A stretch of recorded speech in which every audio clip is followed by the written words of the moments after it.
ఓదార్పు ఎక్కడ చేస్తాడండి? 4 రోజులు అయితే జైల్లో చెప్పుకోడు తింటా ఉంటాడు. ఏ జైలుకి వెళ్ళాలో ఆయన్నే తేల్చుకోమనండి. ఈ జైలు ఆ జైలు ఏదో కొంచెం ఫెసిలిటీస్ బాగున్న జైలు ఎంచుకుంటే చంద్రబాబు నాయుడు గారు లాగా ఎన్నైతే ఇబ్బందులు పెట్టారో, చంద్రబాబు నాయుడు గారికి వేడి నీళ్ళు ఇవ్వకుండా, కనీసం మంచి ఫుడ్ పెట్టకుండా, ఏది అలౌ చేయనీయకుండా, కనీసం పుస్తకాలు ఇవ్వకుండా, టీవీ లేకుండా ఎంత అయితే ఇబ్బంది పెట్టి ఆయన్ని ఎంత ఇబ్బందికి గురి చేశారో చంద్రబాబు నాయుడు గారు చాలా మంచి వ్యక్తి, మంచి మనసున్న మహారాజు.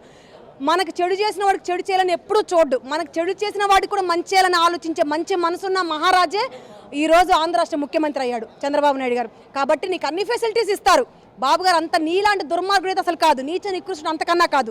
నువ్వు పెద్ద పోరంబోకివి, నువ్వు పెద్ద క్రిమినల్వి, నువ్వు పెద్ద 420 కాబట్టి నువ్వు ఎలాగైనా చంద్రబాబు నాయుడు గారిని తొక్కాలని చూసావు. కానీ ఈరోజు అంతంత ఎదిగి ఒదిగి ఈరోజు 163 సీట్లు గెలుచుకొని ఈరోజు ఆంధ్ర రాష్ట్ర ముఖ్యమంత్రిగా ప్రతి ఒక్క నియోజకవర్గ ఎమ్మెల్యేలను కూడా కూటమి ఎమ్మెల్యేలతో సహా బంపర్ మెజార్టీతో గెలిపించుకున్న నాయకుడు